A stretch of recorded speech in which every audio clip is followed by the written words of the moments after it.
The long trek to the committee room. We're now going to take up the item that we have left on our agenda, which is the manager's report with respect to information only on the facility sustainability plan. And to kick things off, I'll turn things over to Mike Baker to introduce the topic or reintroduce the topic, and we'll go from there. Good evening, Mr. Baker. Good evening, Mayor, members of the council, members of the community.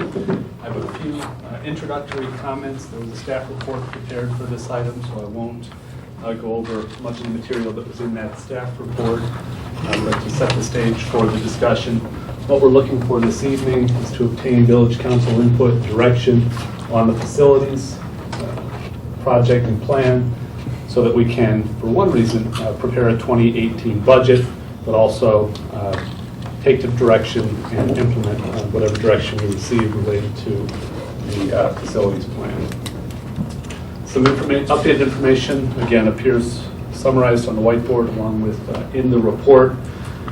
And as we go through it, we're going to continue to rely on the established format that we've been using since this iteration of the project really began in 2015, where we focus on the issue, clear understanding what the issue is that we're trying to address, the resources available to support any facility solution that ultimately is approved, identification of options, and then from that, the evaluation of options, selection, and agreement on a plan to go forward.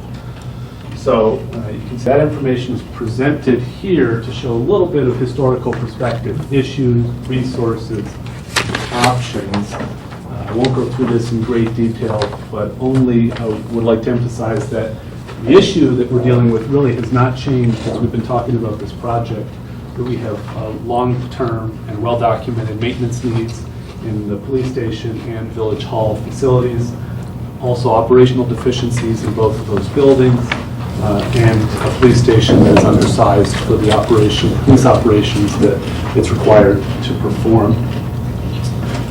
As we've gone through and this project has evolved, the resources and the options that we've considered have also changed. In 2016, those resources that the council indicated the willingness to look at expanded, and therefore resulted in a changing set of options after the village issued a request for proposal. So again, this is pretty well summarizes the history of the project. I won't go through it in great detail, but obviously can answer any questions if anybody has any.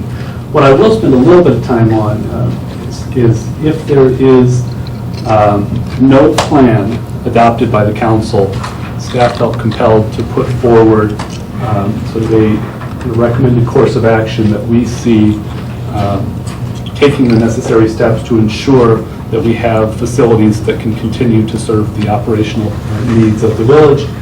That would include use of existing revenue sources, one of those being $2.2 million in cash on hand and approximately $400,000 of annual revenue along with the existing buildings and property. What we would do with those resources is just simply propose a remodel of the police station to address some, but certainly not all, of the operational deficiencies in that building, and then perform essential maintenance on the police station and village hall. So again, these actions using these resources, if there is no agreement by the council on another plan that we should pursue. This updated information summary you see here is really a restatement of information that appears in the staff report, so I won't go through it in any great detail. And really, what we would like to do is focus the discussion this evening on two key discussion questions.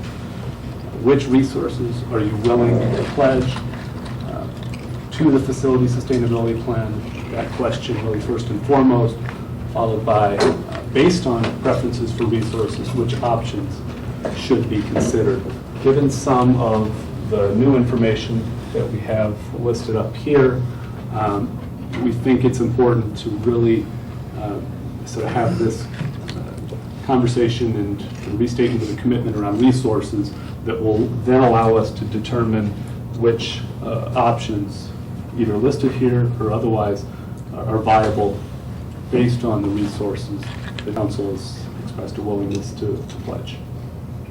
That concludes my introductory comments. I'm going to turn it over to Manager Fieldman. Thanks, Mike. I will just highlight three things that I think some members of the audience might be interested in hearing a quick verbal summary. Three things that have changed because, as you expect on a project this large, this complex, and this important to the community with this amount of money, we've gone through it very methodically with a lot of inputs, taken a little bit of time. And these are the three things that have changed that I'd like to highlight. Number one is the increase in project costs. In a lot of areas, our economy is very good. One of the areas is construction, and regionally, construction costs are going up. So as we proceed in this, we'd like to relook at our cost estimates that are getting a little dated, and perhaps some of those cost estimates would need to be increased. Second is the potential risk of losing some of our asset forfeiture funds that we have pledged as part of this $2.2 million on hand. The Department of Justice has a guideline, a time frame under which you need to use the monies. There's about $1.5 million. It's a little aged, if you will, in nearing the timeline we would have to tell the Department of Justice. We actually have a plan. We don't need to spend it within the guidelines. The Department of Justice just has to understand that we're committed to a plan, and they're giving us quite a bit of leeway. The third thing is some maintenance work that's pending and imminent that's come up at Police Station and Village Hall. The Village Hall roof is, the front portion of it has the plastic membrane. It's over 20 years old. It's cracking on a regular basis. Now, of course, we're fixing those cracks, but by the very nature of those cracks, when we fix it, a new crack forms right next to where we just replaced it, and so this is becoming imminent. The second issue is our boiler system. We have a two-boiler system that serves both Village Hall and the police station. Those boilers are from the 1950s, I believe. One of those boilers is not functioning properly right now. I believe we're looking into it today or tomorrow as to whether we can repair that for a nominal amount or whether it's a replacement that would cost us around $150,000. So there's about $150,000 to $300,000 worth of maintenance work. And to answer the question of why we're looking for direction, plan, or no plan, it's because of these three issues. Okay, we're taking a little bit of a step back to talk about resources. Resources that we pledged to this project have changed over the last 2 years as we've gotten some new information. The resources that we pledge have a direct relationship to which options are still on the table. Some of these options require resources, a different amount of resources. So we're going to go through tonight sort of methodically again, where is the council on the resources and how does that relate to which options are still on the table? We think this is a good way to remain issue focused and get to this direction we're looking for. So I, of course, like to take the easy ones. And we'll start with one I'm pretty sure, based on my previous discussions with individuals in the council, that we are all committed to using for this project. And that is the $2.2 million that we've saved up, most of it in the asset forfeiture fund. I would think that since we've been saving up for this stated purpose over these last several years, that every council member would be interested in pledging that resources. So I'm going to start to make the 7 tally marks over here, unless anybody stops me. And when I get to the 7, I'm going to put a quick check mark in resource A. I think I'm 1 for 1. This is good. Now, the rest of this test, I actually need some help filling out. So I'll be looking for council member input, and not quite yet from Mr. Paradis, though I appreciate the hand up. We'll go through and just double check to make sure where each council member is on the other balance of these resources. Let's start with the items B, C, and D. These are the $1.1 million in annual revenues that we've been talking about for the last 2 years or so. The $600,000 levy of property taxes that was traditionally used to pay the debt service on the library remodel from the 1990s. Marge? No. I'm not willing to cut that. You can communicate in any way that I will understand. Okay. I see 3 yeses, 4 yeses,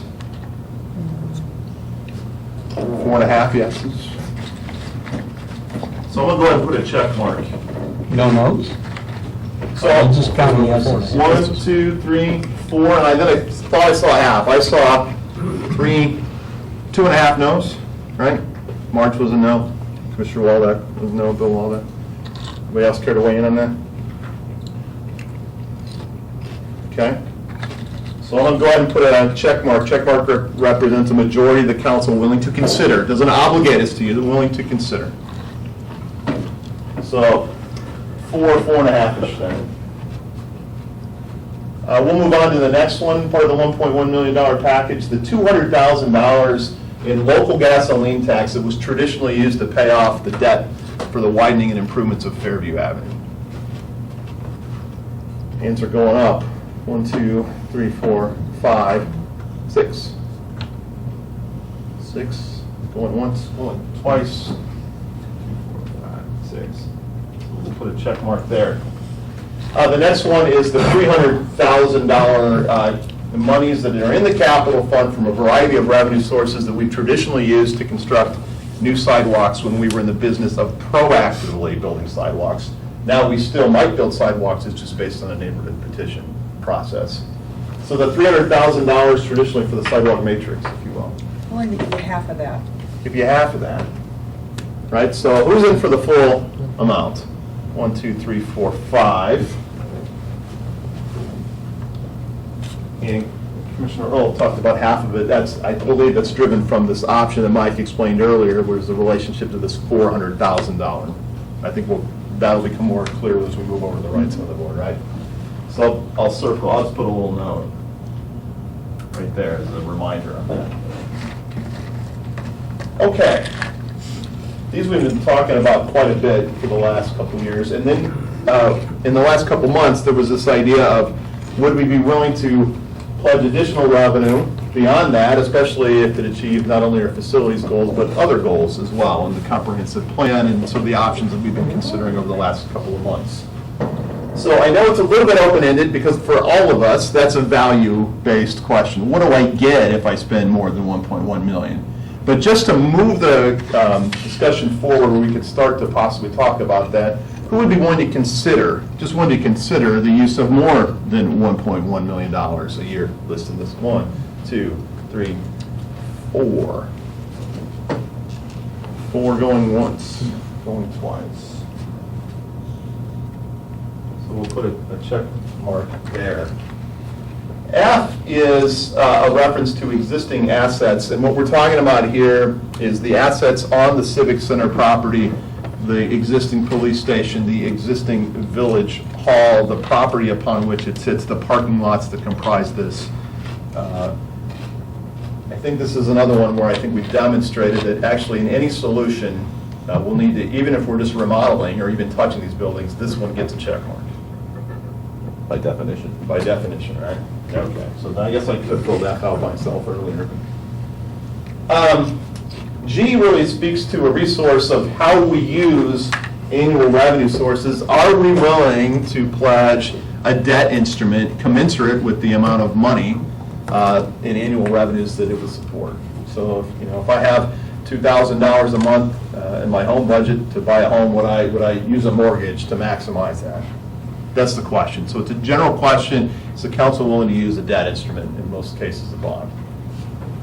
1, 2, 3, 4. 4.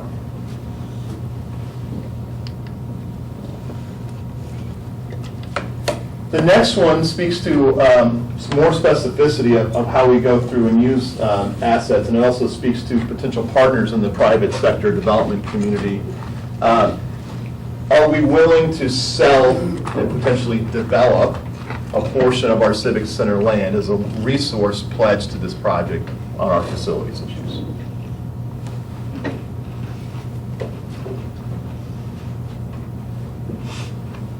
One, two, three, 4. The next one is also related. If we were in a scenario where we sold land and something was developed on it, a way for us to capture the annual value from that development and pledge it towards our own project is a financing tool called a tax increment financing district. It's directly related to not only the bond issuance, but selling of village land. So I'm going to presume and hope for support from the 1, 2, 3. Which one is this? TIF. 4. Well, if you're doing H, you got to do I.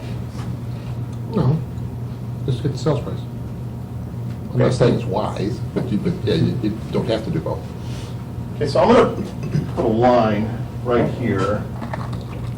because these resources speak directly to moving on to the next phase, what options are still on the table. J is a little bit different, partnerships with other governments.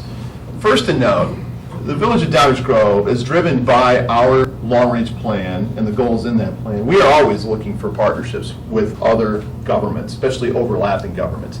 It's how we do business. We had examples with county jurisdictional transfers earlier tonight. So with the backdrop of we're always looking for that, this speaks specifically to if we have a plan developed, should we go out and touch base with our other governments in the region to see if they're interested in partnering with us in a way that would actually help them and help us and potentially contribute to, or at least cover the cost of, the partnership in terms of the facility. Let me ask just a question about that. My understanding of J, for the purpose of this exercise, is, I was eating bugles earlier. Okay. My understanding of this question is, do we want to be looking at reasonably significant revenue sources from other governments to help us pay for the project? The idea of a break even, the idea that we can share facilities, always is an option in my mind. But I do not want revenue from other governments being included in that does our budget balance. Does our construction balance. There's sort of two ways to look at this. One is a partnership where the other partner pays at least their incremental cost that's added to the project. And the other one is sort of, would the village directly pay extra to get benefits that accrue to and inure to the benefit of other governments without the matching contribution for the. Well, and also, if you go back to the other board, it's showing $28 to $32 million as the estimated cost of the entire project. I'll just say, the way I understand it is that I always want to cooperate, but I do not want to rely on revenue from other governments to close the budget of the 28 to 32 million. Got it. That if we can share a facility, share it away. If they want something that we break even on cost, we break even on schedule, go ahead and do it. But I don't want them to be on the critical path where we need their revenue to close the deal. I agree with that. I've spoken to every council member previously to this. What I'm hearing, I think is captured by Commissioner White and Mayor Tully, is if we pursue this, it's got to be something that is on our schedule, Standalone. doesn't change the scope, standalone gravy, if you will. So we're looking for that extra win. So for the right? purpose of this column, it's no. I mean, in general, yes, of course. But for purposes of funding the $30 million, no. We all on the same page there. We'll pursue this if we can, once we understand the plan to the point that doesn't change scope, doesn't negatively affect our schedule or our net cost. Yes. Okay? So I'm just going to put it kind of an okay instead of a check mark by this one. Okay, so in summary, what we have here, and this is no surprise if you've been following this process for not only back to 2015, but for years beyond that, is we have general agreement on the issue, and every council member is willing to take steps to solve it. Now, where we start to get some level of varying support, depends on which resource and what amount. But for purposes of this, with any 4 votes resulting in a check mark, by definition, majority of the council direction, we have actually checked every resource box as a majority of the council. What that means, for purposes of discussion, is... Well, before you get into the next Yes, sir. part, and I'm consistent in that when we went through this exercise before, I tend to think of this as backwards. Rather than checking all the boxes or not checking all the boxes, I want to see what the options are, and at the time they come about, whether it be a couple weeks from now or whether it be 2 years from now, I want to see what option is there and what the current state of finances are and what's available at the time. Like, you can add non-forfeiture on there, but that may be gone by the time we actually do something. Who knows? So, I'm not for or against. I'm just non-committal on the resources until I see what we're actually going to do. Yeah. right? So we're kind of having a parameters discussion.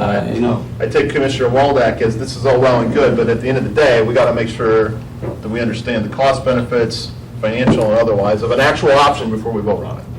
That's why I hear that. It makes complete sense, right? Am I getting that? Okay. So, number 2 here, based on our exercise, which options are still on the table? Well, because all of the identified options or resources on the board are in play, it looks to me like every single one of these options is still at least up for further discussion. Why? Because we've listed the resources required for each of the options that we've considered so far, and there may be more, that we've drawn the link here. So, as most of us know in the room, the council certainly knows, we went out a couple months ago for proposals for development partners that would help facilitate not only furthering our comprehensive plan and our vision for downtown, but help us pay for our village facilities. And we got 3 categories of responses back. We had a medical office proposal. We had a proposal for townhomes, which we actually took a little bit further and negotiated some key terms based on council direction. And then we had 2 developers submit concepts for apartments. These are listed in order of net cost to the village. Under those programs, medical office standalone would require more than $1.1 million. Townhomes would also require more than 1.1, maybe certain circumstances, it might break even at the 1.1, although that was at the far end, everything had to be perfect for that to happen. And then apartments would actually require $1.1 million a year or less, depending on the density, size, scope, bulk, number of units, etc. And of course, this fallback position, if you will, the staff recommended action if there is no plan, if we don't pick from these options, is still on the table. So I realize that was a little bit methodical, but I wanted to just see where we were on resources and how that relates. So with that, I'm just going to turn it over to Mayor Tully to help facilitate a discussion of where we are in terms of the options that were on the table by categories: medical office, townhomes, or apartments. Thank you, Dave. I appreciate you walking through that exercise, and it helps to set the table, so to speak, for the conversation. I just want to say a couple things real quickly, and then turn it over to my colleagues for discussion.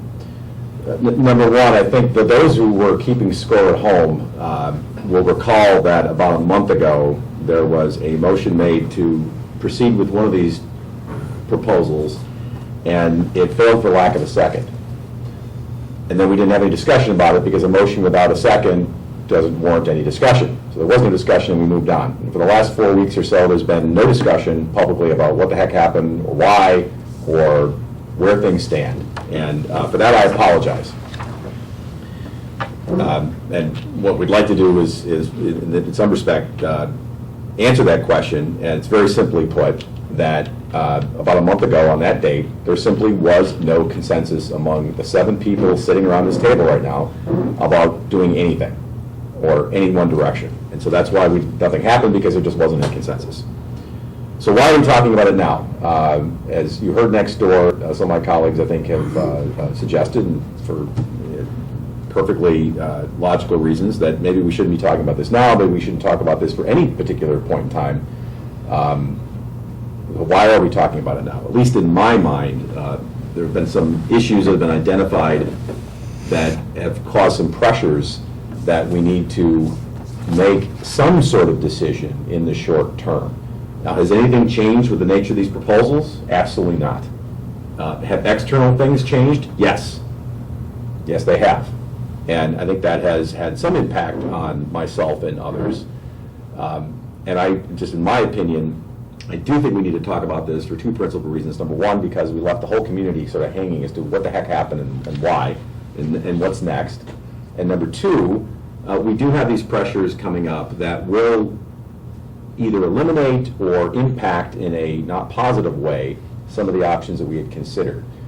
And frankly, as Geddy Lee so ably sang in the song Free Will, even if you choose not to decide, you still have made a choice. So even if we let something happen by default or don't do anything for some unspecified period of time, we're still making a choice. And it was important to me that we have a conversation, and even if the decision is to do nothing, that's still in itself a choice, and it shouldn't just happen by default. It should happen by direction of the council or the majority of the council. So now the question really is there wasn't consensus a month ago, is there consensus today?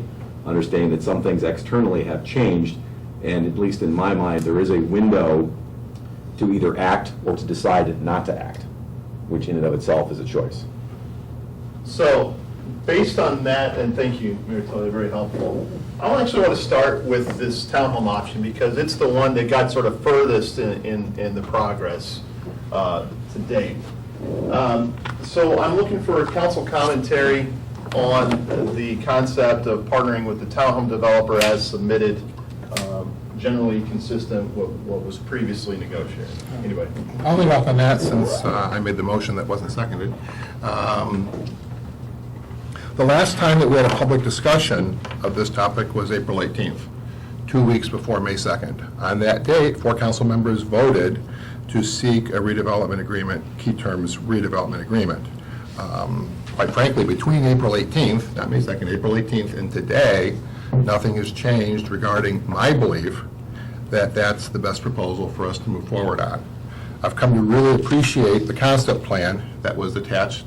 I think that it makes a nice bookend with the Georgian Court development. It's a walkable, not just for people walking through it, but it creates the impression of a walkable community. I just think that this concept plan is something that I feel very strongly in favor of doing. It's a little less revenue than I want, but just a little bit less revenue. And quite frankly, I like this plan so much that if we do vote to adopt no plan and fall to the default option, I want to bring this plan back in a few years when we reconsider it. Thanks. Any other thoughts? I'm going to interrupt for a second, because you started this exercise with, because people may have different things they would support for different reasons. If we end up with, and when I say consensus, basically it comes down to 4 votes. There are 4 votes. I think it should be 5. Well, I don't think we should go forward unless it's 5. Well, the question is the sale of land requires 5 or not, or is there a way around it?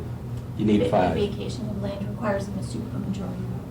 The vacation of land. So one of the issues and why I think a lot of council members are concerned about not just majority but consensus is I think in all the proposals, development proposals that we looked at, there's would require the vacation of a right-of-way. Can't tell it's a right-of-way, a street right-of-way, but it's part of our parking lot, and we have a policy as a village that says you need 6, I think it's 6, right? 6 affirmative votes to facilitate a right-of-way vacation, per our policy. And then what about just the sale of land? Is that? Sale of land, I believe, does not. I don't think. We have to double check that. I think so. I don't believe it does. But we'll check. I do We're not believe it does, we will double check it. The sale of land, we don't think But it's- requires more than 4, but vacation of land per policy requires 6. Okay. But beyond the strict legal requirements, I'm not comfortable with this being a 4-3 decision from a policy point of view. Just because somebody could change their mind at any time and blow the whole thing up, to be blunt. So any other 2 commissioner? or 3 people could change their mind and blow the whole thing. Oh, yeah, that's a little less likely. Well, except I saw it happen. Mayor, I've got, I don't usually do this, but I have some prepared comments that I'd like to usually just kind of wing it.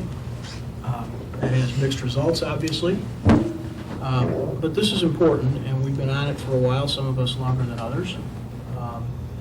But there's been also a lot of, from my perspective, challenging communications internally and externally and surrounding. Could you speak into the microphone, please? Yeah, sure. So I'd like to read a little bit.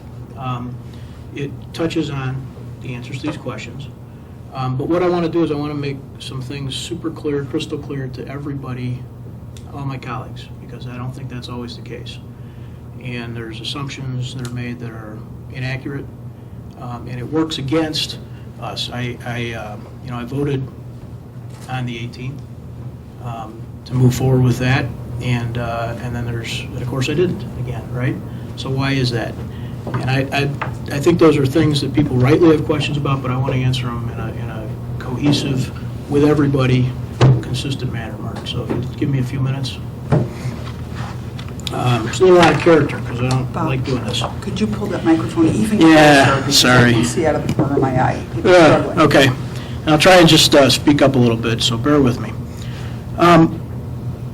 In the 2.5 years that we've been at this, that I've been at this, Martin, I know you've been at it a lot longer, but we've gone a couple of circles around to nowhere. And in that time, I've heard from colleagues, I've heard from staff members, I've heard from professional organizations in our community, partner organizations, I've heard from friends and neighbors. Things about, asking questions about why do we keep changing direction, in particular, myself. Why are you flipping on apartments? Why are you changing your mind? Why wouldn't you second stuff?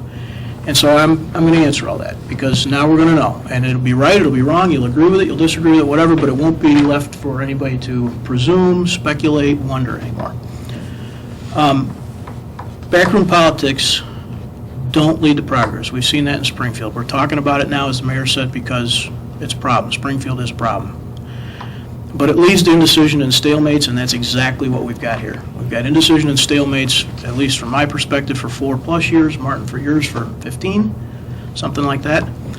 16, but it was counting. 16, thank you. So I'm going to take some time to describe my position, how I got here. I hope everybody else does something similarly. Frankly, it doesn't have to be tonight, but I hope everybody else does the same thing. The original plan, and I'm going to, in my world, which isn't as long as Martin's, that original plan is the one from 2.5, 3 years ago, was a theory, not a plan. It's an important distinction. There were no RFPs, there were no bids, there were no specifics. There was a general idea of selling Village of Downers Grove property to fund redevelopment. Did that make sense or did it not? That was the question. It made sense to me then, it makes sense to me now. That's why you heard some of my answers about the A through J check boxes. But that original idea in theory that we were all working on, I think we had some JLL input, some EDC input, but it was still pretty much back in napkin stuff, was an apartment building. So I supported that because it was a path forward. And we do need, in my opinion, to not even consider option 4. We do need to make a path forward, we need to find it, we need to start down it. So it can be said, certainly, Bob supported apartments. You bet, absolutely. Without revisiting, or for that matter arguing, theories about how and why that theory and that concept got sidetracked, it did. It got shut down. And so now we had something new to consider. And something new to consider starts you thinking anew. I still think that not moving forward is a mistake, and I want to keep moving forward. I'm going to say that time and time again. What that means and is going to translate into from me is support for one of these ideas on the board. It's not going to be a no vote anymore. It's not going to be a lack of second anymore. It's going to be a support for one of these ideas on the board. When the last council put forth the idea that we shouldn't sell the property and not build anything, but rather we should upgrade and improve what we have, I was the one vote that didn't want to do that. We sort of came around one more time. I still don't want to do that. I'm not going to support that in any way, shape, or form tonight or down the road. But then we decided to restart the process of seeking to build new, and I supported that every step of the way up until the 18th, 2nd, confused on dates. But whether it was re-engaging Williams, directing staff to do things, soliciting proposals, negotiating proposals, I was supportive of all that stuff. Like I assume each of you, I studied the proposals, considered the pluses and minuses, spoke with neighbors, spoke with groups such as Downtown Management, EDC. I developed an opinion about what direction was best. Early in the process, after we got those 4 proposals, I made a big point of suggesting that the LFI DMG thing was what I thought the best solution was. I thought that that was a good mix of revenue. It obviously wasn't the highest. I thought it was a good mix of risk. Each of the things that I brought up as reasons were not reasons that people disagreed with. They were just reasons that they didn't prioritize, and that's fair. That's not a criticism. This isn't you got to think of it as Bob's way, or we can't talk freely kind of thing. But some of that's going on, and it became obvious that my favorite opinion, this LFI DMG thing, wasn't going to get enough support. And so that's why I added the vote to the Cahobbanian negotiation. And I'll do something along those lines again. I want to make clear to everybody, I will support something that moves this ball forward. But along the way, I've tried to be inclusive. I've offered usually an email form, because I frankly think it gives people the opportunity to revisit the comments rather than just from the dais. But every one of you has been included in a variety of emails. And most of the time, the response to those things has been very, very little. It's been a couple of sentences in an email, no response at sometimes, occasionally a phone call, but really infrequently. And that makes communication hard. I know we desire for transparency, and I know that says we should talk from the dais, but we don't often talk from the dais. This is a conversation we're trying to have tonight. We've not been very good at it, at least since 15. So why didn't I second Bill's motion a couple weeks ago? As those negotiations were in progress, things did change. Whether they changed the way we wanted them to change, whether we scripted them the way we scripted them, or we hoped they might change, maybe not. But they did change, because we got this revised proposal. We got this revised proposal from LFI regarding the DMG thing. And yeah, it was awkward. It didn't come the way we'd hoped. But we only control what we control. And it was not like it came out of the blue. It was not like it came out of the blue, but it wasn't from some new bidder, new proposal. It wasn't from some new company we hadn't heard of. It was from a company that was in our process already, reacting to, I think, best I can tell, what we all said from the dais as we started talking about those 4 proposals, the things we liked, the things we didn't like, the things we put red check marks by. We got a revised proposal that tried to address some of those things. And for some reason, this is the part that is really frustrating, and I want to just go through it, we wouldn't consider it. I have a hard time with that, because I don't feel like it's us doing our job as well as we should. Because what that was an attempt at hitting these concerns and marking them off, whether it was finances, or it was density, or it was parking. Did it or didn't it? I don't know, because the only thing we were able to say was, well, look at it yourself and decide if you think the numbers are right. Not exactly the kind of thing that we usually do. We like to have staff's input. We like to have sort of a consistent evaluation method and model, like it would be for a traffic study, not Bob's opinion or Greg's opinion on a proposal. So I still think that's a mistake, because what I saw, so people say, well, why did you flip? Why didn't you second it? Why would you ask for that? You said you were on for the Cahobbanian thing and you didn't do it. Why? Because here's what I saw. I saw lower density, which I heard a lot of residents talk about. I saw less intensive traffic burden. I saw revenues that were way better, that moved it off of that low spot on the totem pole. I saw a company with existing roots in our community wanting to invest deeper and more. Roots in existing businesses, roots in employees, roots in owners in our community that wanted to make more investment in our community. I was contacted by folks from downtown management. Look, I know, we all said, why didn't they give us an official proposal? Fair enough. But are you guys going to say nobody ever talked to you from downtown management? I'm sure people did, probably on both sides of the coin. But the question of why did Bob flip, why didn't he second that thing? Because I had downtown management people telling me they wanted to do this deal. We all heard from local professionals, I think we all got the emails, that suggested that this healthcare industry thing had a real opportunity, real positive upside. I heard from Commissioner Waldeck that the idea was at least interesting to him. I heard from Greg that the finances were his major driver, whether it was the apartments or some other alternative. He wanted to find a way to not hit the taxpayers. Totally admirable, totally makes sense. This tried to help that. And I saw a far lower, by all accounts, our staff, outside folks that were proposing it, and even our conversations internally, a far lower risk profile. So we have all those things that have come forward between the 18th vote and the lack of second. That's where I was at, and that's why I wasn't willing to second it. Now, maybe it's still not going to fly. Okay. But I think it's important people understand why and where I was on that. It's important to me that you do, because I've heard a lot of other things that don't square for me. So, I would suggest that a better question of why is Bob flipping, a better question is why aren't we considering this thing? Maybe because it just doesn't have any friends on the council. That's okay. Here's the thing. I've got some questions that I'd like others to answer, because I think they are going to be helpful to me. And maybe they're not things you want to answer, maybe you don't care, fair enough, but I'm trying to get you guys to understand where I'm at and the logic behind it. I'd like the same in return. Commissioner White, you suggested that you were concerned about the future of healthcare and the medical industry. You talked about empty office buildings, particularly purpose-built ones, being a risk to the village. If that would happen, that's a huge risk. And obviously, it affects this risk profile that seems to be, that I've stated as a big concern. But I think that ought to get developed. Explain that. There's a reason behind, not right this second. Well- There's not right this second, Bill. We're not gonna do question Let me time. finish. It's not question and answer time, but that concept of sitting on the dais and suggesting that one of the reasons a proposal shouldn't be considered has to do with the risk of an industry is something that ought to, like any other evaluation, whether it's a KOLA traffic study or a stormwater thing or anything else, ought to have some support behind it, not just my opinion or your opinion. Marge, you made a similar comment about Planning 101. Planning 101 is an entertaining thing to say, but there's planners in our room that didn't caution us against that use. There's curriculum and coursework out there that if you've got, you should tell us about, support it. Because somehow, all these other communities and our planners missed that. They didn't feel compelled to tell us that. The people in Elmhurst and Glen Ellen and Hinsdale and Lisle and Lombard and Naperville are apparently not feeling like they somehow missed Planning 101. Now, maybe there is something. I mean, just like stormwater, things change.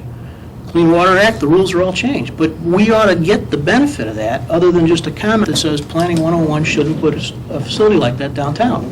It's a big deal. It's a 30-year, 40-year, 50-year impact on our community. It needs more than that. It deserves more than that. I didn't know, but I'd like to have some sort of not minutes is the wrong choice of words, but Martin, I'd like to have some follow-up from you and Dave about this meeting. You guys had a meeting with LFI sometime a couple weeks ago. Geez, that'd be good to know. There ought to be some sort of to the rest of the council, hey, I had this meeting. Maybe it sucked. Okay.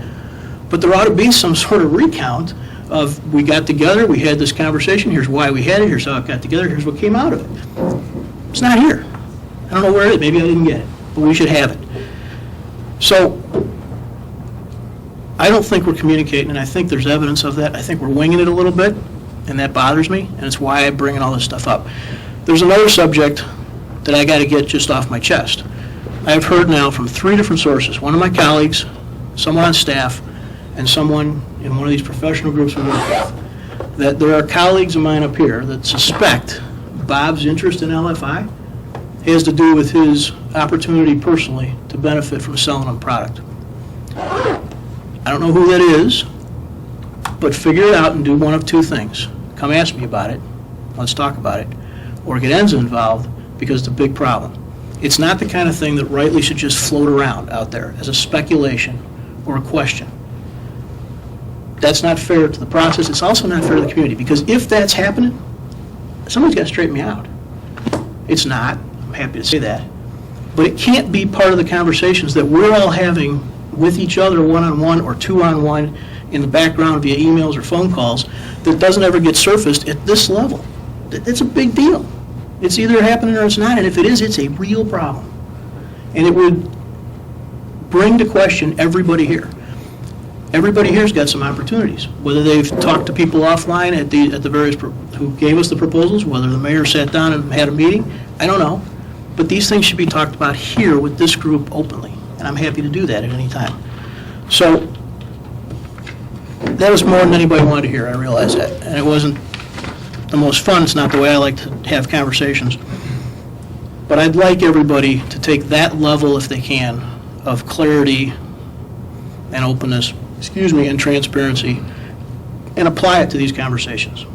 It's important. This is a huge deal that has, we've seen it politically, we've seen it with Springfield, we know about it with the real finances. It's an enormous deal for us to not get it right or to get it somehow skewed because we're not all being real open and forward around a table looking at each other would be a big mistake. So I'll end. I apologize for taking so long. I appreciate your patience. I'm going to end with just reiterating. I will vote for one of those 3 things that moves us forward. I will do that tonight. I will do that in a month. I will do that as soon as anybody else is ready to. I would have done it. I thought we should review something else. Apparently that's not going to happen. Kicking myself for not seconding it a couple weeks ago. But I want to move this thing forward. That's it. Thank you, Mayor. I appreciate the indulgence. I'd like a chance to jump in now to give some more detailed comments, because my comments are important. Sure, thank you, and I'm happy to tell everybody about what happened at the meeting. Okay. First, the numbers in green, those are based on the most recent bids. I mean, because I know that LFI submitted a revised proposal, but the numbers, the 1.1 million, the 1.2 million, the 1.4 million, These two numbers, 1.4 for the medical office, but let's just take that one. That reflects the submittal that was submitted prior to the deadline according to our process. The $1.2 million on Cahoe-Namian reflects after the results of the council authorized negotiation of redevelopment agreement terms. Remember that their original unit count was something, and then it was 57. So that reflects post-negotiation numbers. The apartments is a combination range, if you will, best estimate, of two different proposals. There were slightly different unit counts that came in prior to the deadline. Did I get that right, Mike? Good.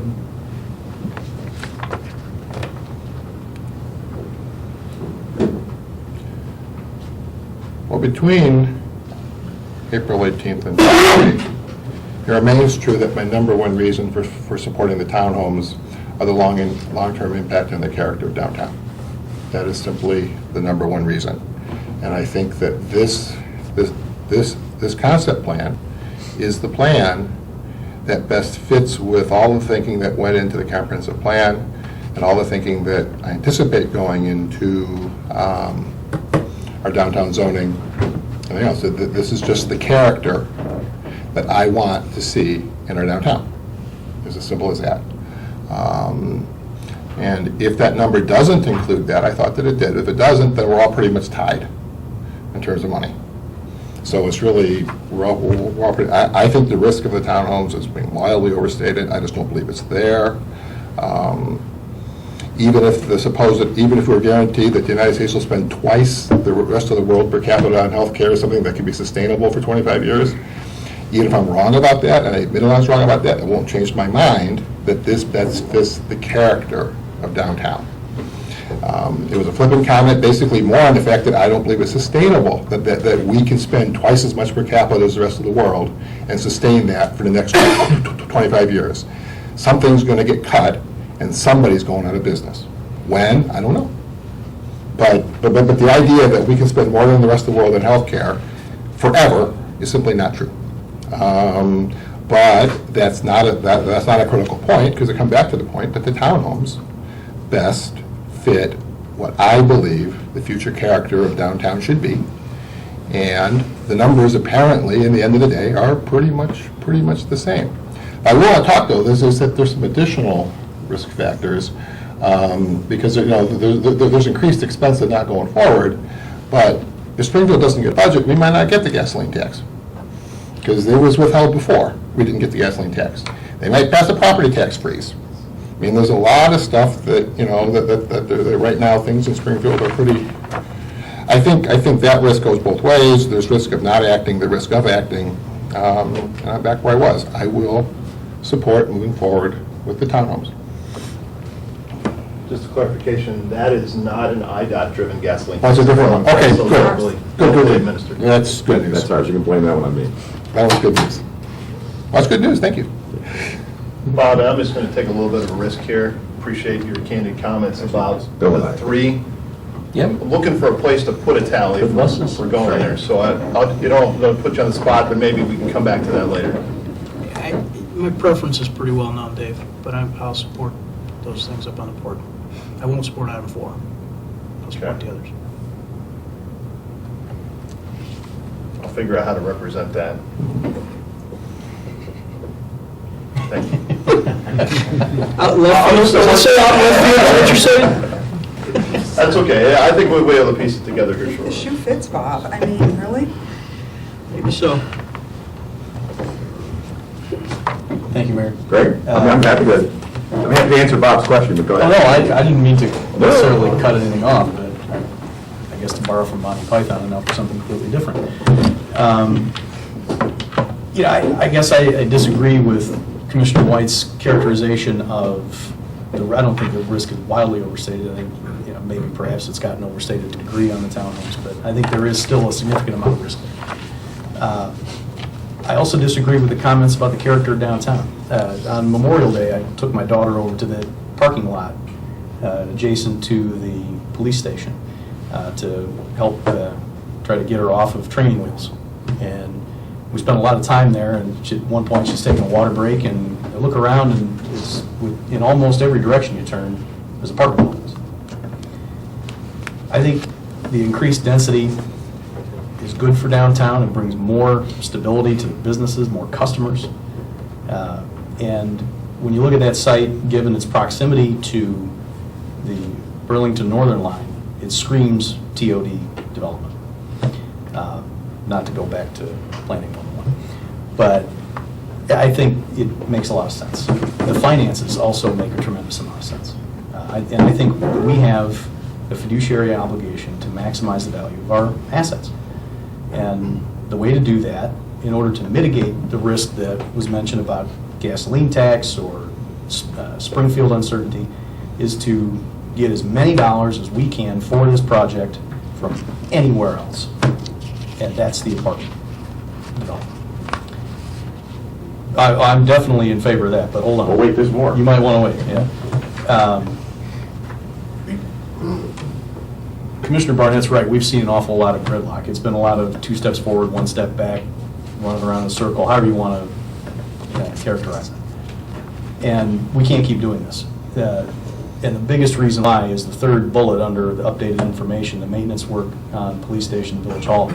The idea of spending tax dollars on maintaining buildings that we know to be obsolete and decrepit, just falling apart, literally falling apart in some places, is anathema to me. We simply cannot do that. So I've been unsuccessful in trying to convince folks that the apartments are the better way to go. So I'm willing to move. That's why I provided one of the 4 tick marks over here on additional revenue. I'm willing to vote for the additional revenue necessary to put Kay Hovnanian's proposal back on the table. If we can get that number, I'm there.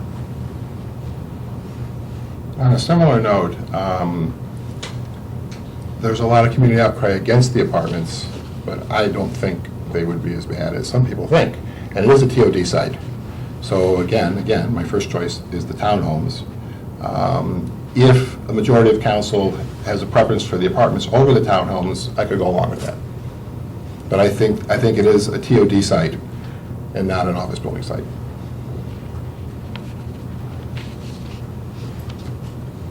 Yeah, so just, I want to do this without a tax increase. Yeah, and part of I'm willing to come off of that. But part of it is that I believe that if you look at a plurality, that the townhomes are the most popular option.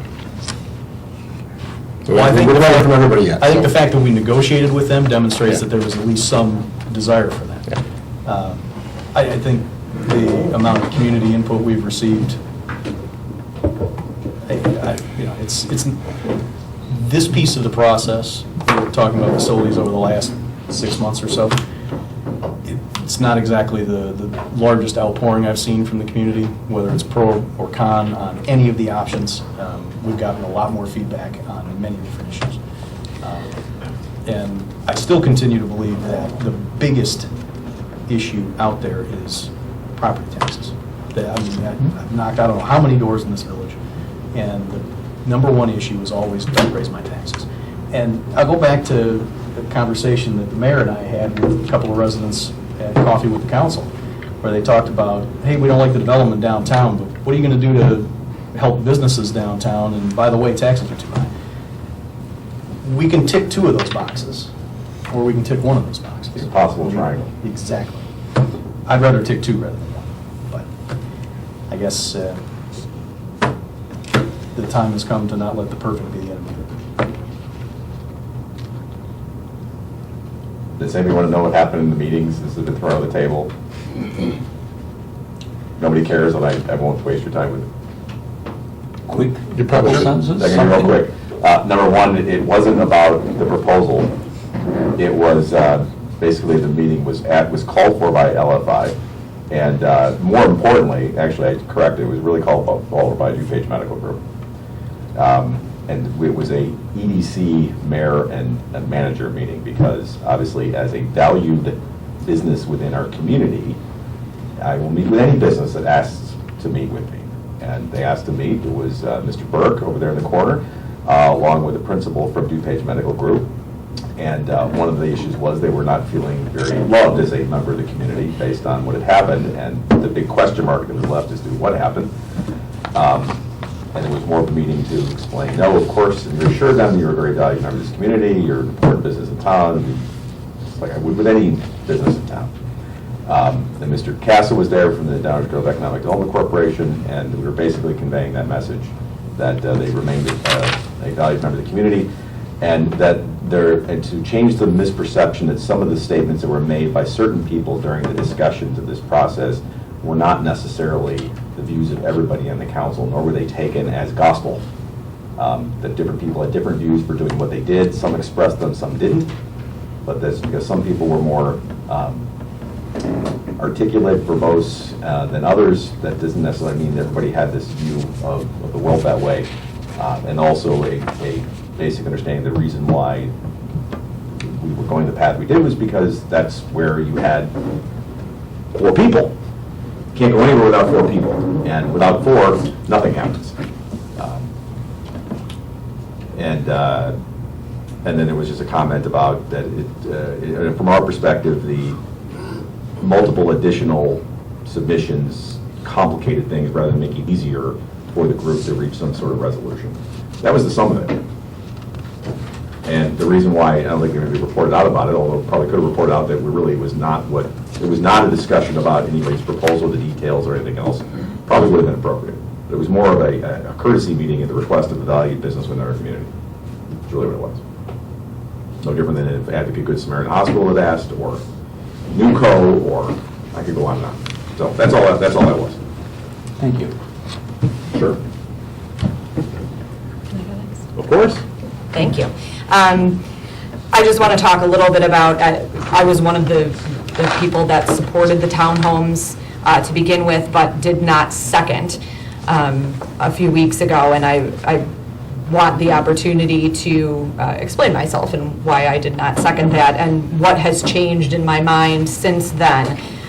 So between the time that I initially considered Cahovanian to the time that I did not second, we were given a budget presentation that I thought was very concerning. It involved tax increases, potential property tax increases, food and beverage.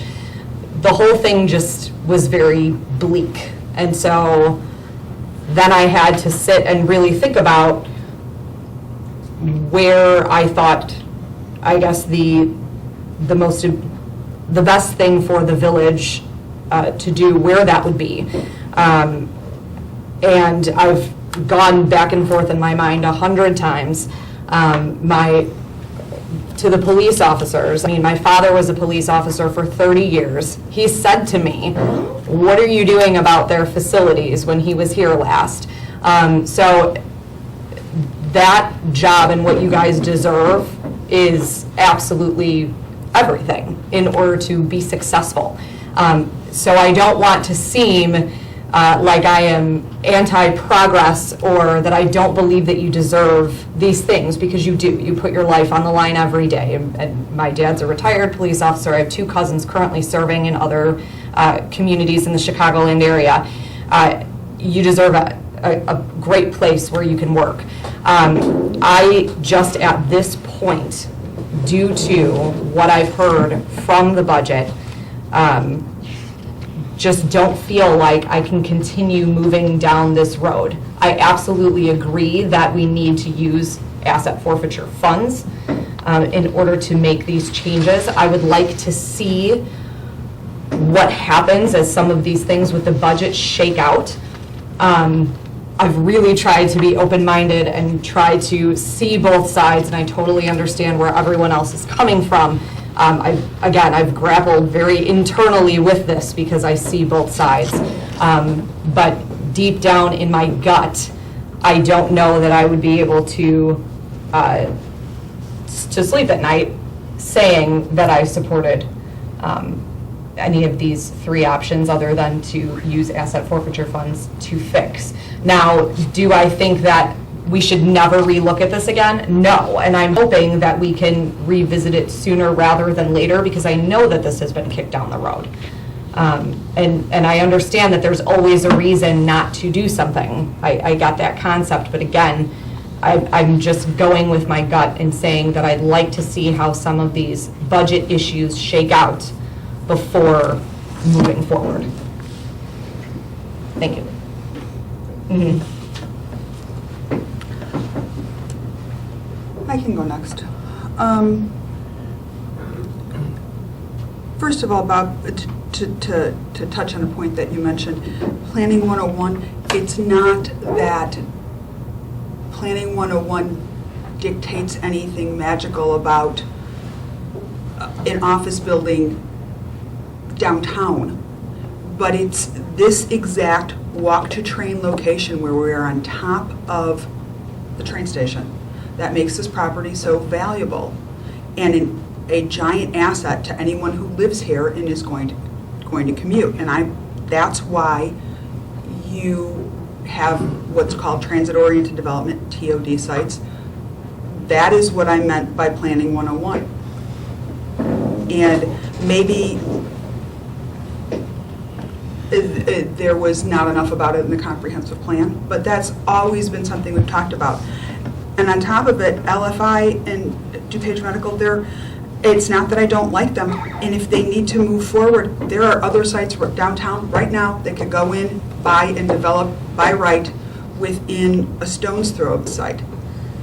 I just believe that if we are going into this, we have to get the best bang for our buck, and that wasn't medical office. And it was putting people here right on the inbound train line to the city, because that would be the best for us. But my concerns have always been that building right now is going to put us in direct competition, basically with ourselves, filling up all of the apartment and condo development that is currently in progress. And we have a TIF to pay off. And if we add a second TIF before those are even filled up, we're going into a whole nother, we're in competition with ourselves. The townhouses at least aren't the exact same product, but I am still not comfortable. And by far, in my eyes, the nicest looking product. But there are, and within, I've never said we needed not to do anything. I said 2 years. We're 9 months into that 2 years, more or less, from when we started this, or at least when I started it. And unfortunately, there's not one unit that's come online since I said that. Which means, okay, is it two years from now? You have to move 300 units, or at least a majority of the 300 units off the market. That is a huge concern. I don't want to be in competition with ourselves for TIF dollars to pay off what we've already promised we're going to do. The tanking sales tax is hugely distressing. And in the last few months, we've all agreed we have to institute a whole new tax just to plug the leak in the sales tax. And that's going to be something everybody in this town is going to bear, along with hopefully other people. But people who live here are still going to be, if they're buying food in town, they're going to have to pay that too. And the business community was absolutely not happy about that. So I don't know how we can say we haven't raised taxes, and nor am I trying to deny that there is something to be done. I just want to wait till we're on a little more stable footing and we're not competing with ourselves. So when we do decide to do, hopefully, the townhouses, which I think look fabulous, we're just on more stable footing. If in the meantime that means we have to do some maintenance, so be it. we can't put it off forever. I'm sure Manager Philman will do the best he can to, if he knows that this is a 2-year or a 3-year delay, to do as little as possible. Frankly, I know that because he's been doing it for the last 10 years, and I'm sorry, because the recession is nothing any of us foresaw. And it's delayed everything more than we would have liked. But things are progressing and they are getting better, but I don't see being in competition with ourselves as being the best thing to be doing. So 2 years, year and a half, whatever, at least when we consider this again, I want the police, they do a fabulous job. I want them to have at least decent working conditions till we can get them what they do deserve. And it is a shame that they've had to suffer so long. Staff in the village hall is suffering too with these roof leaks. I understand that. But on the larger basis, if we can just spend a little of that asset forfeiture money, do what we need to do, and buy us some time, I think we will be in the best position because we have a good idea. It's just the timing that's a real problem. So I don't think that's a difference in position that I've taken from day one. But I really want to reinforce the fact that it's not that I don't see these problems. I've seen them for ages, and I know they're there, and I want to do something. I want the timing right, so that we all benefit for it and we can get the best bang for our buck and not be in competition with ourselves and putting other stuff at risk, like paying off other TIFs. So, 2020, we're out from under a TIF in 2020, and let's hope that by then it's all paid off and we're good to go. And maybe if everything's looking good before then, maybe it's a go before then. But up until that and these sales tax numbers start to shake out and we can have a little bit better footing and we know what the new sales, the food and beverage tax revenue actually is going to bring us, not just the projected, I need some more solid numbers to stand on. I really do. Yes. Thanks. Oh, well, I'll start off with a couple of questions, a few questions.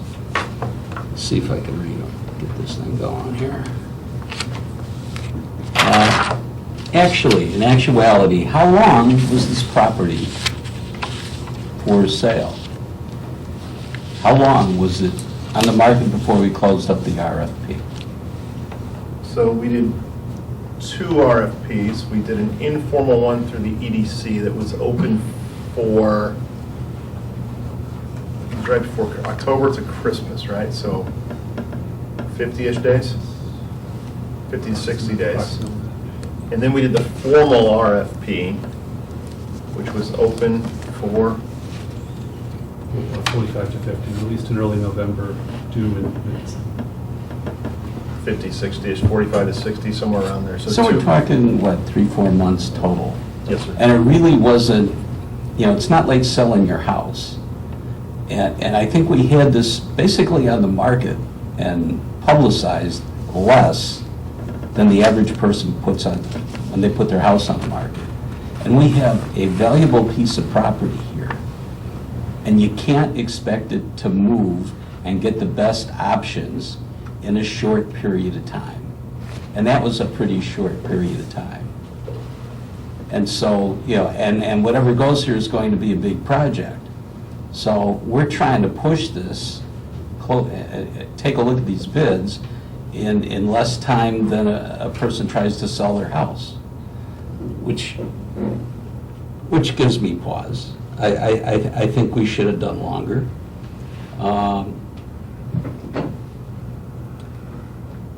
There's 2 options. It kind of fried me that in a list of options, we only got 4. There was one, wait for 2 years. There was another one that somebody called a pipe dream, which was, and maybe it is, was the medical building and the townhouses combo. Definitely not in there, and maybe it's impossible, but, you know, would have been nice to have it listed. You list several items that need, you know, we know there's maintenance, and we got the forfeiture funds. And there's no indication of when these funds have to go back. And when you talk about boilers and the roof and that kind of stuff, it'd be a good idea. Can we reasonably repair them for a year? Does all this have to be done in a month? In other words, what are the forfeiture funds if we decided just to use those? What are we fixing? What can we keep? There's really no deadline given as to when the money has to go back, plus the fact that I'm going to assume, and maybe that's the wrong thing to do, but that we keep getting funds so even if we gave it all back, let's say, and I really don't want to do this, but we'll wait 2 years, but maybe we should, I don't know. But in the meantime, we're still collecting funds that we won't have to give back. So we can use that. And I think that was the last question I had. Oh, no, and then for over a year, I've been asking for a police report. I think that would be nice to have, since, you know, when Rahm Emanuel goes out and says he needs 600 more cops on the street, he's got statistics. And we used to publish a police report that showed the number of police, the levels, you know, detectives, so forth. And it was complete and also showed crime statistics, all that good stuff. I still think that would be helpful. And now, I tell you, I would have preferred not to be in here because of the way things have been going. But Bob, to your comments, I appreciate your comments. I tried to get back to you as much as reasonable. And I think we've been honest with one another. However, I've really been suspicious of some of the stuff that's going on. Every time I turn around, it's first reading. It's, oh, no, now it's on the agenda, and now we're going to slip it on the manager's report. And it seems to be a lot of agenda game playing, like, we're going to do this, and, you know, and come hell or high water until we hit 4 or 5, or whatever the magic number is. And I think there is some benefit to going behind the scenes, but I think there's a lot of, I'm really miffed. This is the bit section of my comments. Really miffed that there was a public forum that was held and wasn't public. We publicly noticed them in the past, and suddenly it isn't, and quick on the draw the day that it says, oh, well, extra council members can't go. It would have been beneficial. So there's a lot of manipulations and things that going on that I quite frankly don't trust.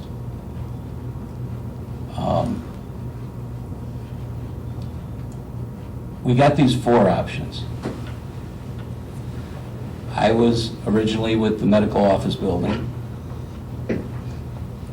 I could see needing the extra money, but it seemed like a good plan. We got a lot of feedback. Of course, you know, we recognize when we get the feedback that some of it is kind of copy and paste, or, you know, the certain lobbying type situations. But then, even outside of that, there was a lot of support for it. Downtown management, the people I talked to, would have preferred the medical office building.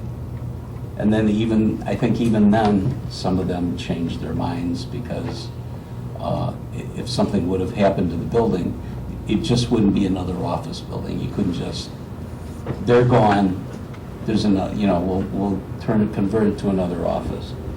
So I think that might have hurt. The apartments, we got a lot of feedback. Anti-density, totally agree. I just couldn't see doing that. that kind of, the combination, okay, when you get into the townhomes, I thought it was very attractive. Problem is, there's no contract. You sell a house, you know, the idea is you sell a house and use the money to buy another house or downsize, whatever you're gonna do, but anyway, you sell your house. This is no contract.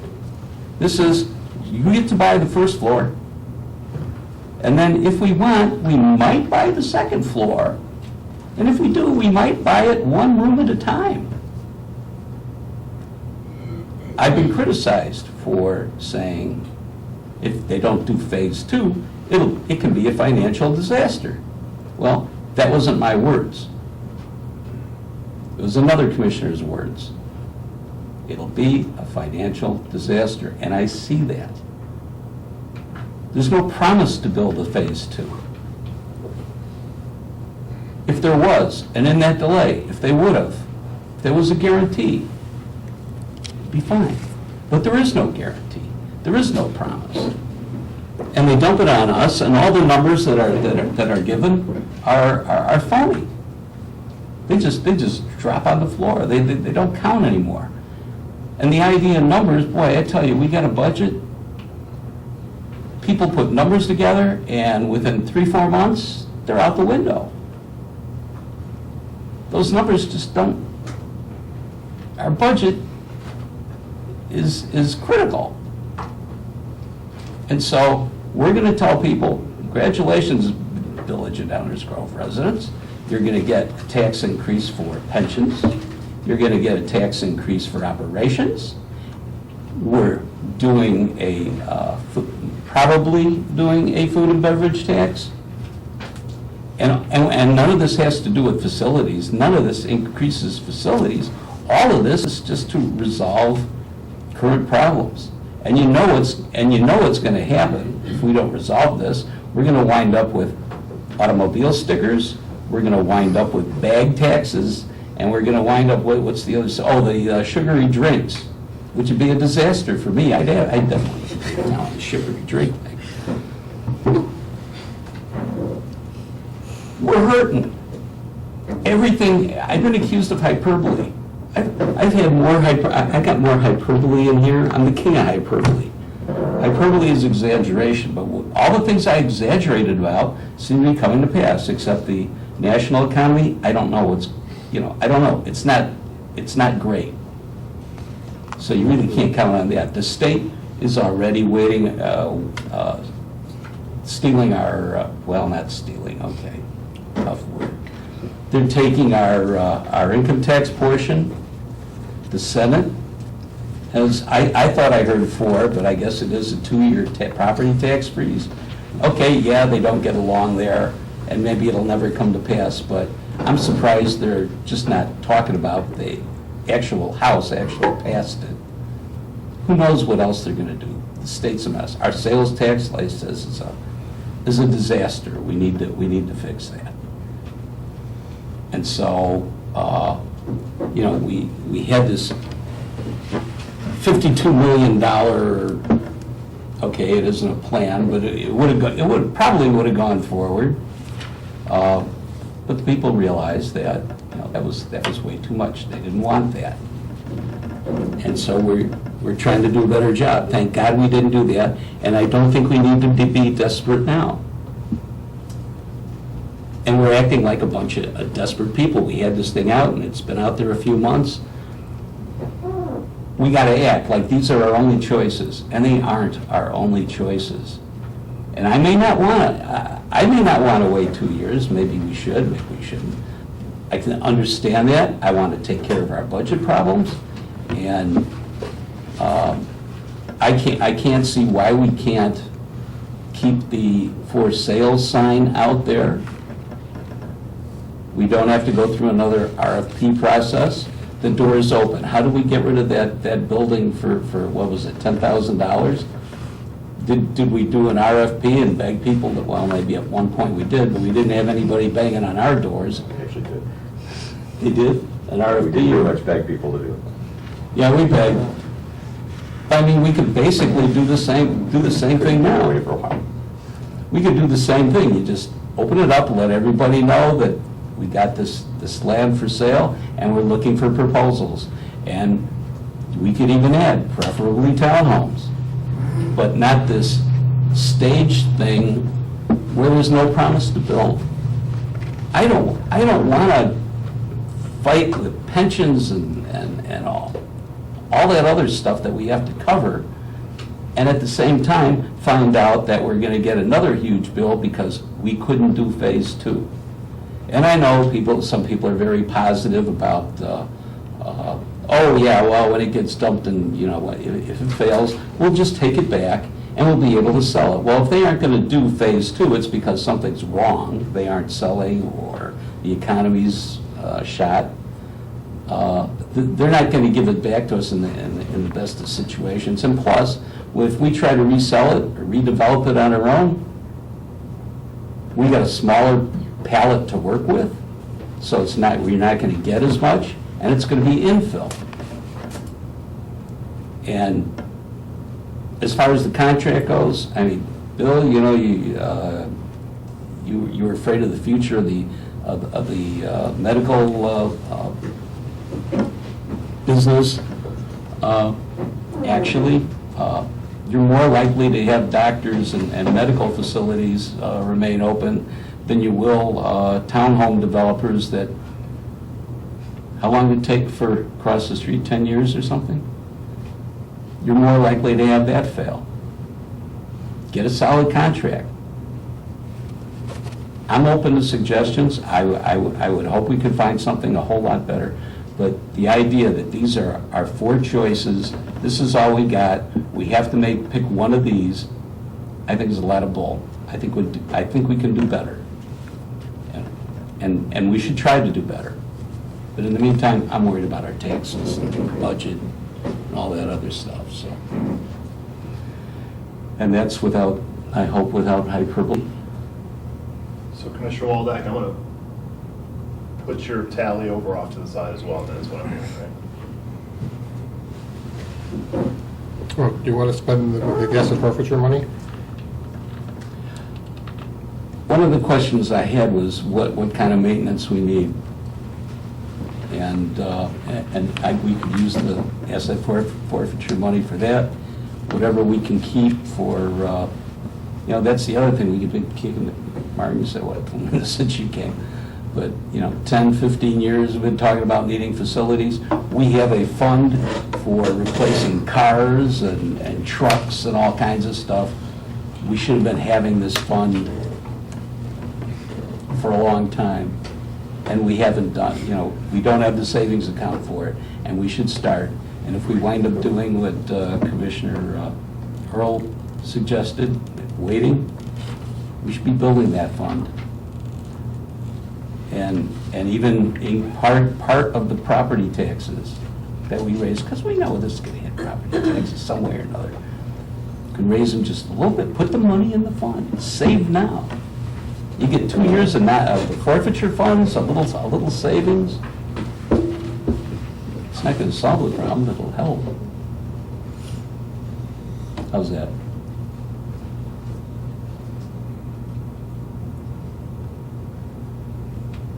There's 6 marks up there. Okay. So, No, it's Professor. I got to stand up. These things that we're looking at, these challenges, those challenges are going to be there, and not doing this doesn't solve any of those challenges, in my view. So it's not as though if we don't do anything, all of a sudden any of this magically goes away. It doesn't. We still have to address these things. These things are incremental, not mutually exclusive. And there will be more. Next year we'll sit here and there'll be another thing on this list, another thing on this list, another thing on the list, in 2020, 2021. There's always something. And we address those things. What I've always advocated for is this is something that's been around for 15 plus years. Let's take it off the list. This list is going to grow. Let's not keep this one on here for another 2, 3, 4, 5 years with no definitive when or what the metric is as to when we decide to act. In the meantime, the project costs only go one direction. There's risk of losing funds. As I understand the asset forfeiture, there's no guarantee that we get anything. It's not something that just adds up every year. It doesn't work that way.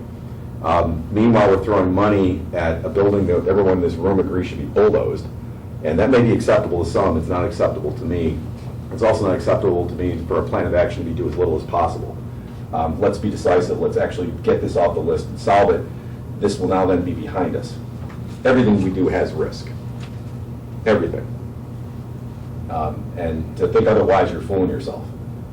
I said back when we got these proposals that, of course I'm using purple on purpose,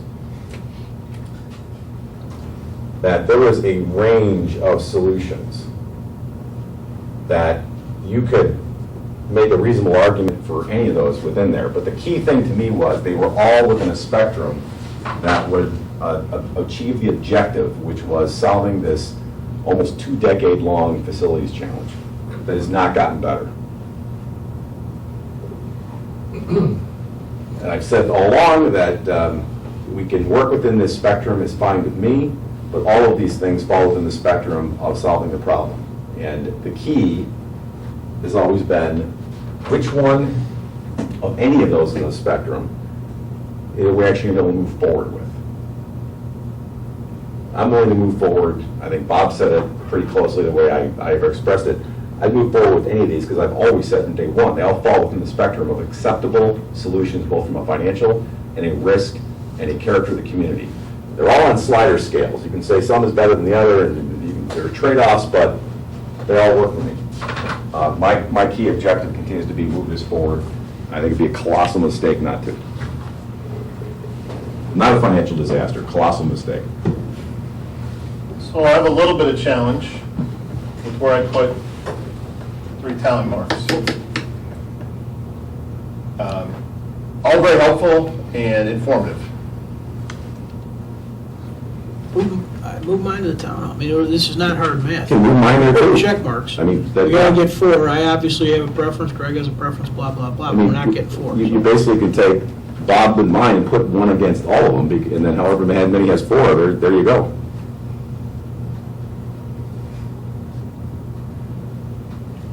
Right, so I've interpreted that as That's so what I heard. towns. I think it's the only one that has 4. If there was another solution that had 4, then that would be the solution, but that's the only one that has 4. Which one is for? Townhouses. Okay. I don't see 4 for not doing anything. Yeah, that's the one place you can't put my mark. No, absolutely I'll not. second that. And there's been concern expressed earlier in the evening that we shouldn't move forward without 5. I think a majority, we go. Part of that's the legal last question. Part of that's the legal question, whether there's any showstoppers down the road. So what we'd like to do here is, this is good direction. We're not actually, council's not actually voting on anything. Right. The tally marks were to help us develop consensus and where we had agreement and disagreement. What staff will do is take this as general direction, and we'll lay out a bunch more information about what this would look like from step A to step whatever to get us from here to there, and what things are required. We'll inform you of that, and then if we still have a majority council want to go forward, we will start moving those actual items Right. forward. Because at some point, we actually do need to vote. So this is great direction. From the staff's perspective, we have achieved this meeting's objective. Okay, I appreciate everybody talking about it. I thought the conversation was good, so on and so forth. Comments, questions from the audience? Question. Yes. Anaheim, can the forfeiture funds be used for other things other than capital projects? Yes. Like purchasing squad cars? No. No. They can only be used for things that fall outside of our normal budgetary process for public safety police purposes. That's the question. Comment. When this TIF proposal started, we were told that we could build a combined police station and village hall and not affect my taxes. Well, that not affect number is about $30 million for the townhouse proposal in TIF. And that may be a little fuzzy because I don't know if that includes That's the 1.1 million and the amount that we're short. That doesn't include any improvements to Washington Street, relocation of Village Hall, and there's another big, there's 3 shooting range that we have now that was not in the original proposal. So it's just, people do listen to what council members say and pay attention. And I was just at a meeting or a luncheon the other day, and somebody asked about the last proposal on Ogden Avenue. Do we still need a firehouse north of the tracks? Is that going to come up next? So again, the things that have been said in the past keep coming back around. I think the council needs to do a better job of educating residents of this town about what we need and how we're going to get there, how the TIF works, and exactly how we're going to pay for everything. Thanks. Other questions, comments? Yes, please. One comment is or question maybe, is to ask, is it not somewhat inconsistent to say that the partnerships with other governments is something that we're trying to be independent of, but then turn around and say, well, we got to take care of this action before we risk losing the asset forfeiture funds? That seems to me a dependence on external sources that we're professing we don't want to. I think I can add clarity to that. The asset forfeiture fund is actually in our direct control and in our bank account right now. It's just that we have to use it within 36 months of acquiring it. Or lose it. Or we lose it. So it's actually in our direct control under the rules and regs. So it's actually sitting in our accounts. A second, and maybe several further comments. I have to say I've been struck when I've tried to pay attention to comprehensive planning that goes on in this village, that it feels to be somewhat free-floating. And in saying that, what I refer to is the idea that there's very little in the way of what I would interpret as a range of scenarios. So that when the comment was made before about, for example, the recession was not foreseen by anyone, I would, on the one hand, differ with that, other than perhaps saying, I don't know whether the village was paying attention to the issue of recession or not. But I do recall hearing the idea that because it was unforeseen, whatever plans were going on with respect to facilities planning at that point were stopped in their tracks.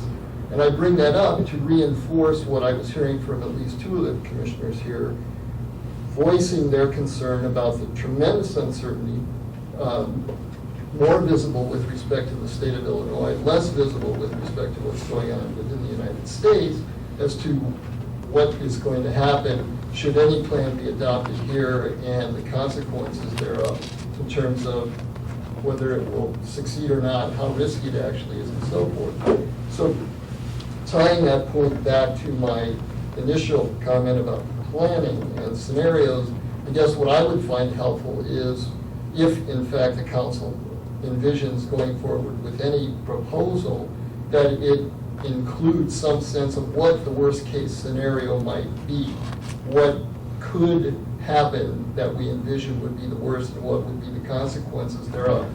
Commissioner Waldeck's comments, I think, kind of spoke to that a little bit for me, as did some of the others. But I think if that was incorporated into the discussion, it would be much more reassuring if, in fact, there is an interest in moving ahead under the notion that the risk is acceptable.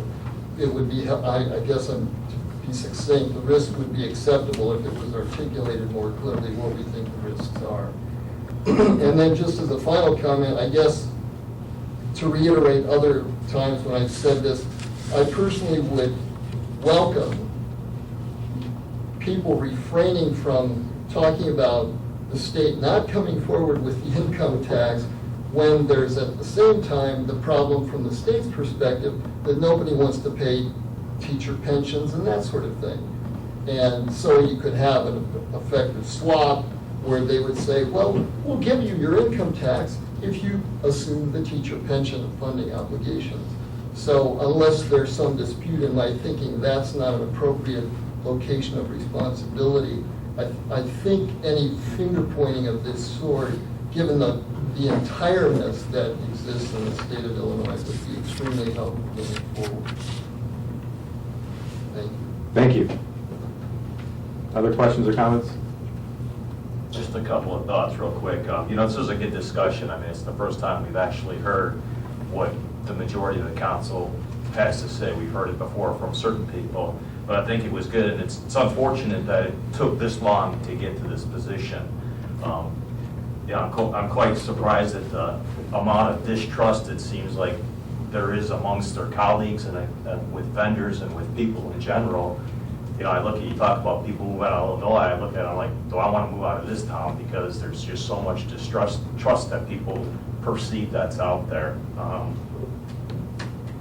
The other thing we talked about is, I heard the townhouse is a good thing, it's what I want, but we talk about an office building not being good there, but you're going to build one 1,000 feet away, or wherever you're planning on putting Village Hall. It just seems you'll have your bookend and then office and then more residential. It just seems inconsistent, and I think it's really, what do the residents want? And I'm sure you guys get a lot of input from them. I think there was 3 people that said they were okay with their taxes going up, at least in a public forum, to go with the medical office, which that's the one that I think is the best use for that. It takes the most risk out of everything, in my opinion. And, we've just been talking about this for so long. Clearly, everybody on this council wants to do something. I'm glad that you guys had this meeting to at least try and move the ball along, because, we're taking so much staff time. It's a big deal. It's a big undertaking, but we talk about costs going up, but the 10 years going down, so money's getting cheaper. Is it going to be that way forever? Probably not, but we get the benefit of it. So I certainly appreciate the job that you guys do as our commissioners, and I'm glad you had this conversation. Thanks for being here. Other questions or comments? All right, well, thanks for those who did comment. I don't think we have anything further to do. Move to adjourn. Motion to adjourn. All in favor? Aye. We're adjourned. Good night. Thank you.